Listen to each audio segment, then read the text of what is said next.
During the last legislative session, the legislature passed a bill that was a very small bill, just kind of tucked in everything else, that didn't raise a lot of attention to anyone, but it changes the way TRS operates.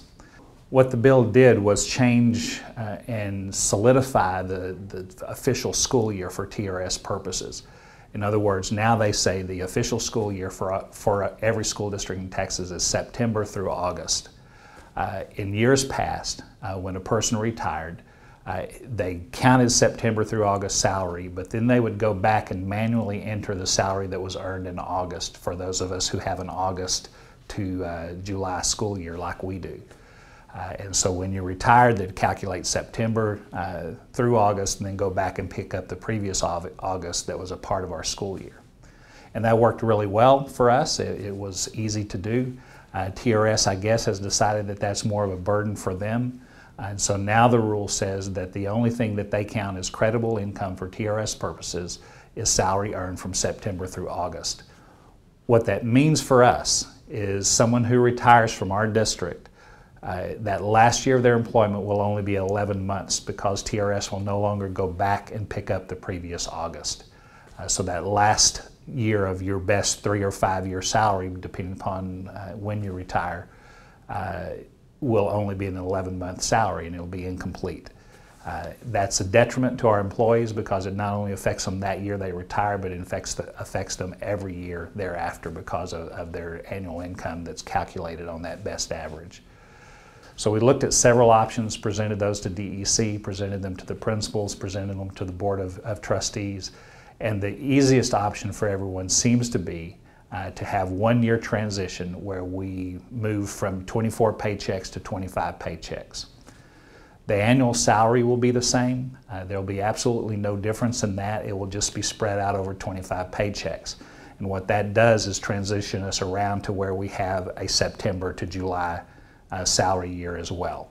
And we'll match what TRS does, so that last year will be a full 12 months for their purposes. But it does create a problem for us, at least for this 1 year, in that while the annual salary is the same, your monthly take-home pay will be a little bit less. The upside is, again, your annual salary is the same, and in that last year before you retire, it'll be a full 12-month salary. I know the option's not particularly attractive. It's not something we wanted to do and would not be something we would be doing had not the law changed and TRS had to change its focus. This transition will simply get us through what we need to do in order to get back on TRS's schedule for the following year, so it will not impact any of us when we choose to retire. Once this is done and once we've finished that transition year next year, then everything goes back to 24 paychecks the year after. I know it's confusing. It was confusing to us at first. It took a long time to work through a process and figure out what we might be able to do. Some of the other options that we looked at, just so you'll know, would be to keep it at 24 paychecks, but what that would mean is that everyone would go 1 month without a check, which didn't make good sense to us. For people, it seemed to be more detrimental to everyone. And the other option was to go to a monthly paycheck, which the vast majority of people that we visited with were also uncomfortable with.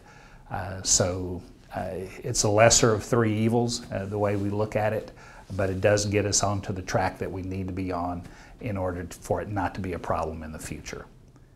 If you have any questions, John Piscacek, the Associate Superintendent in Finance, will certainly be glad to answer those, or the folks in Payroll will be able to answer it as well. And again, you'll be receiving a letter that will explain it a little bit more detail and maybe answer some questions that I've left unanswered at this point. So I appreciate your attention, appreciate all that you're doing for us, and again, I regret that we have to do it this way, but it seems to be the only way and the least impactful way to solve the problem that's been created. Thank you.